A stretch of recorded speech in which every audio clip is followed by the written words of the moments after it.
जब हम शिया और सुन्नी के डिवाइड को देखते हैं, जो आज की सूरत में हमारे सामने मौजूद है, जो बहुत बड़ा ऐसा लगता है कि ये सबसे बड़ा डिवाइड है। इसमें देश बँटे हुए नज़र आते हैं, देश एक-दूसरे के खिलाफ नज़र आते हैं। अभी के टाइम में जिस सूरत में हमारे सामने युद्ध हो रहा है, उसमें भी हम देख रहे हैं कि खाने इसी तरीके से बँट गए हैं। कैसे ये डिवाइड हुआ, कैसे शिया और सुन्नी का अगर हमें बेसिक डिफ़रेंस समझना हो कि शिया और सुन्नी के बीच में क्या अंतर है, तो क्या समझा जा सकता है? Actually, Imam Ali is the center point where Shia and Sunni schools of thought emanated. Okay. इमाम अली रसूलुल्लाह सल्लल्लाहु अलैहि वसल्लम के प्रॉफिट मोहम्मद के सन इन लॉ भी हैं। हुँ, उनकी बेटी, सबसे चहेती बेटी बीबी फ़ातिमा हुँ, के शौहर हैं हुँ, और उनके कज़िन ब्रदर भी हैं और हर जगह रसूलुल्लाह के साथ खड़े नज़र आते हैं। जैसे कि मक्के में जब रसूलुल्लाह ने, प्रॉफिट मोहम्मद सल्लल्लाहु अलैहि वसल्लम ने बुतों को निकालना शुरू किया, काबे को साफ़ करना शुरू किया और कहा कि काबा जिसका हक़ है हम उसे दिलाएँगे, एक अल्लाह का हक़ है। तो वहाँ पे इमाम अली भी खड़े थे। काबे के अंदर से रसूल बुतों को साफ़ कर रहे हैं और काबे की छत से मौला अली जो हैं, तो हर जगह वो आपके शाना बशाना खड़े नज़र आते हैं। मैं मिसाल देना चाहूँगा बस एक, जस्ट फॉर सिम्बॉलिकल एग्ज़ाम्पल, जिस तरीके से आपको श्री राम के साथ अ, बजरंग बली नज़र आते हैं, हुँ, हर जगह नज़र आते हैं, वो उनका प्रोटेक्शन करते हुए नज़र आते हैं, वो उनके साथ-साथ खड़े नज़र आते हैं। मौला अली की मिसाल ऐसी ही है कि रसूलुल्लाह सल्लल्लाहु अलैहि वसल्लम को जहाँ भी, चाहे वो जंग हो या अमन की हालत हो, चाहे वो सुलह हुदैबिया हो, चाहे वो अ, मक्का को फ़तह करने का वाक़या हो जिसको हम कहते हैं फ़तह मक्का, हुँ, कॉन्क्वेस्ट ऑफ मक्का, हुँ, हर जगह मौला अली उनके शाना बशाना खड़े नज़र आते हैं। रसूलुल्लाह सल्लल्लाहु अलैहि वसल्लम ने जब हिजरत की, hmm, when he was driven out of Mecca, जब उनको उनके घर से निकाल दिया गया, हुँ, मक्का से जब उन्होंने इस्लाम की दावत दी, हुँ, उनको अपने घर से बेघर कर दिया गया, हुँ, उनकी ज़िंदगी बहुत मुश्किल में वहाँ पे डाल दी गई, हुँ, मुहासरा कर दिया गया, चारों तरफ से उन्हें घेर दिया गया। इन सारे वाक़यात में मौला अली, इमाम अली जो हैं, जिनको शिया हज़रात हुँ, फर्स्ट कैलिफ़ ऑफ इस्लाम मानते हैं और सुन्नी फोर्थ कैलिफ़ ऑफ इस्लाम मानते हैं, वो हर जगह उनके साथ शाना बशाना नज़र आते हैं। हुँ, इस वजह से जब रसूलुल्लाह सल्लल्लाहु अलैहि वसल्लम का इंतकाल होता है, हुँ। तो यानी स प्रॉफ़ेट मोहम्मद साहब का जब इंतकाल जी, होता है। प्रॉफ़िट हुँ, मोहम्मद का जब इंतकाल होता है, तो ऐसे में क्वेश्चन आ जाता है कि अब इनके बाद कौन खलीफा बनेगा? सक्सेशन किसके पास जाएगा? सक्सेशन किनके पास जाएगा? तो ये ही क्वेश्चन है जो शिया सुन्नी कॉन्फ्लिक्ट को जन्म देता है। हुँ, तो चूँकि प्रॉफ़िट मोहम्मद का जब इंतकाल होता है, तो उस वक़्त इमाम अली और उनकी बीवी, बीबी फ़ातिमा जो डॉटर भी हैं प्रॉफ़िट मोहम्मद की, वो उनके जनाज़े में के लिए तैयारियां कर रहे होते हैं। हुँ, वो कफ़न-दफ़न में लगे होते हैं। लेकिन बाकी लोगों के बारे में ये रिपोर्ट्स हैं कि दूसरे जो सहाबा हैं, कॉम्पेनियंस हैं, वो मीटिंग्स कर रहे होते हैं कि अब कौन खलीफा बनेगा। तो चूँकि प्रॉफ़िट मोहम्मद के साथ हर जगह मौला अली खड़े नज़र आते हैं, प्रोटेक्टर बन के नज़र आते हैं और प्रॉफ़िट मोहम्मद ने इशारों में ये बात कही थी। मसलन उन्होंने बहुत मशहूर उनका जुमला है जो आपने सुना भी होगा कव्वालियों में, हुँ, मन कुन्तु मौलाहु फ़हाज़ा अलीयुन मौला। ये हुँ, कव्वाल हज़रात बहुत पढ़ते हैं हुँ, अली के बारे में कि जिसका मैं मौला हूँ, जिसका मैं साथी हूँ, अली उसके साथी हैं। यहाँ मुझे श्री कृष्ण और अर्जुन याद आ जाते हैं, हुँ, जो साथी और सारथी का जो कनेक्शन है, हुँ, श्री कृष्ण और अर्जुन में, हुँ, या श्री राम और बजरंगबली में, हुँ, मौला अली और मोहम्मद सल्लल्लाहु अलैहि वसल्लम में, ये कनेक्शन आपको नज़र आता है। हर जगह वो मौला अली को अपना साथी कहते हैं, दोस्त कहते हैं, अपना मौला यानी प्रोटेक्टर भी कहते हैं। तो ये सारी जो क़ुरबतें हैं, निस्बतें हैं, डीप रिलेशनशिप है, ये दर्शाता था कि उनके बाद इन्हीं को ही खलीफा बनना चाहिए, हुँ, सक्सेसर बनना चाहिए। एक उन्होंने हदीस में भी एक बात कही थी कि खल्लफ़्तुका या अली कमा खल्लफ़ मूसा हारून, ए अली मैं तुम्हें अपने पीछे ऐसे ही छोड़ के जा रहा हूँ, जैसे कि मोज़ेज़ ने अपने भाई एरोन को, मूसा ने हारून को छोड़ा था। तो हुँ, ये भी बहुत बड़ी एक हदीस है। बहुत सारी ऐसी, लेकिन प्रॉफ़िट मोहम्मद ने जाने से पहले खुल के नहीं कहा था कि मेरे बाद फ़लाँ सहाबी को, फ़लाँ कॉम्पेनियन को खलीफ़ा बनाया जाए। हुँ, तो चूँकि मौला अली के जो मानने वाले, उनसे इश्क करने वाले, हुँ, उनको चाहने वाले शुरू दौर से ही मौजूद थे। तो उन लोगों ने ये कहा कि हर हक में, हर हाल में हक इन्हीं का है, हुँ, मौला अली का है। लेकिन दूसरे जो सहाबा थे उन्होंने कहा नहीं, हम म्यूचुअली कंसल्ट करेंगे, शूरा का निज़ाम बनाया, यानी एक तरह से उन्होंने कहा कि हम डेमोक्रेटिकली इलेक्ट करेंगे हुँ, और फिर उसके बाद उन्होंने एक तरह से वोटिंग की, चुनाव किया।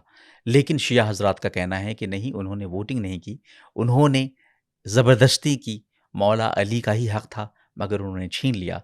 इस वजह से ये शिया और सुन्नी का जो विवाद है, जो कॉन्फ्लिक्ट है, वो soon after the demise of the prophet सल्लल्लाहु अलैहि वसल्लम के फ़ौरन जाने के बाद वो हुँ। शुरू हो जाता है। मतलब बेसिकली एक सक्सेशन की हम कह सकते हैं वजह से ये एग्ज़ैक्टली। कॉन्फ्लिक्ट शुरू हुआ। जिस वक़्त में ये सब हो रहा था, उस वक़्त इस्लाम कितना फैल चुका था अगर हम थोड़ा समझ सकें कि ये विवाद कितने लोगों को उस वक़्त में किसी तरह से डायरेक्टली या इनडायरेक्टली असर कर रहा था? प्रॉफ़ेट मोहम्मद सल्लल्लाहु अलैहि वसल्लम ने अपना जो प्रॉफ़ेटिक मिशन चलाया है, हुँ, उसका मकसद ज़मीनों पे कब्ज़ा करना नहीं था। हुँ, लेकिन प्रॉफ़ेट मोहम्मद के जाने के बाद हुँ, एक मेंटालिटी पैदा हुई कि अब इस्लाम का एक्सपेंशन होना चाहिए हुँ, और इस्लाम के साथ-साथ पावर भी हमारा बढ़ना चाहिए। हुँ, तो इन्वेजन शुरू हुए हैं। ईरान का हुँ, इन्वेजन उसी वक़्त हुआ हुँ, और हज़रत उमर फ़ारूक जो सेकंड खलीफ़ा हैं, उन्होंने ईरान को इन्वेड किया। बहुत इंटरेस्टिंग चीज़ ये है, हुँ, आज ईरान में शिया हज़रात रहते हैं, हुँ। लेकिन उसको कॉन्कर किया था हज़रत उमर बिन ख़त्ताब ने। अच्छा, उमर इज़ सेकंड कैलिफ़ और जिसके अगेंस्ट हैं शिया हज़रात। ओह! शिया हज़रात ये तो बड़ा कहते हैं इंटरेस्टिंग है, थोड़ा डिटेल में बताइए। शिया हज़रात कहते हैं कि उमर फ़ारूक ने हक़ छीना मौला अली का, अच्छा, ठीक राइट? है। हाँ, और वो शिया हज़रात नहीं मानते हज़रत उमर को के साथ किसी भी तरह की एक श्रद्धा नहीं रखते। हाँ, वो कहते हैं कि उन्होंने ज़ुल्म किया, उन्होंने हाँ, लेकिन यही हज़रत उमर हैं जिन्होंने ईरान को इस्लाम के लिए फ़तह किया है। हुँ, ईरान पहले पर्शिया था, ज़ोरास्ट्रियन रिलिजन था, पारसी मज़हब था, हुँ, बहुत सारे इंडिक ट्रेडिशंस भी वहाँ पाए जाते थे। हुँ, तो ये एक विडंबना है हुँ, और आयरॉनी है कि जिस ईरान में आज शिया हज़रात रह रहे हैं, उसे हज़रत उमर फ़ारूक ने फ़तह किया था, जो कि सुन्नी थे। जो कि सुन्नियों के हुँ, कैलिफ़ माने जाते हैं, शियों के नहीं। ओह! शिया नहीं मानते, शिया कहते हैं उन्होंने तो मौला अली का हक़ छीना है, पहले खलीफ़ा वो होने चाहिए थे। इंडिया को भी इन्वेड करने की बात करते हैं हुँ, अमीर मुआविया, हुँ, जो कि यज़ीद का आपने नाम सुना होगा, उनके हुँ, वालिद हैं। तो अमीर मुआविया जब इंडिया को इन्वेड करने की बात करते हैं तो मौला अली कहते हैं हुँ, ख़बरदार, हिंदुस्तान पे हमला मत करना, हिंदुस्तान मोहब्बत की सरज़मीन है, वहाँ पे भेजना है तो पीस प्रीचर्स को भेजो, हुँ, जो यहाँ पे जाके इस्लाम की दावत को फैलाएं, प्रीचर्स भेजें आप, हुँ, प्रोपेगेटर्स भेजें, या आज की भाषा में कहा जाए तो सूफियों को भेजें, लेकिन हमला नहीं करना है।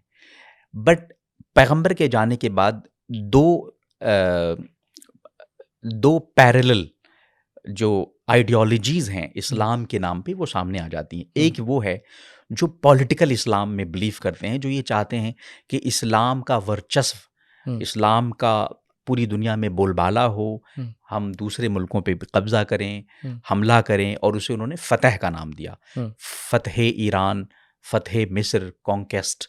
हुँ, लेकिन दूसरी मेंटालिटी जो थी वो ये थी नहीं, और मेरा ख़्याल है ये रसूलुल्लाह सल्लल्लाहु अलैहि वसल्लम की आलो औलाद, हुँ, उनके अहले बैत हम जिन्हें कहते हैं, हुँ, मौला अली, हुँ, वो भी उनके अहले बैत में शामिल हुँ। हैं। अहले बैत ये सब थोड़ा-सा अहले आसान बैत भाषा में बताते मीन्स रहिए। उनके घर वाले, हाँ, तो वो जो प्रॉफ़िट की अपनी फ़ैमिली है, हुँ, उसको अहले बैत कहते हैं। और उन्होंने खुद कहा कि मेरे जाने के बाद हुँ, सहाबियों से कहा, अपने साथियों से कहा कि मेरे जाने के बाद मैं 2 चीज़ें छोड़ के जा रहा हूँ। हुँ, एक मेरे अहले बैत यानी मेरी अपनी फ़ैमिली, जिसमें मौला अली हैं, बीबी फ़ातिमा हैं और उनके बच्चे इमाम हसन और हुसैन हैं, हुँ, और एक कुरान करीम, अल्लाह की किताब, ये दोनों मैं छोड़ के जा रहा हूँ। अगर तुम इन दोनों को थामे रहोगे, हुँ, इनके रास्ते पे चलोगे, इन्हें पकड़े रहोगे, कभी गुमराह नहीं होगे। लेकिन जहाँ तुमने इनका रास्ता छोड़ दिया, तुम गुमराह हो जाओगे। तो इनका जो रास्ता था, मैंने जो स्टडी किया वो ये था, इन्हें बिल्कुल कोई इंटरेस्ट नहीं था पावर में।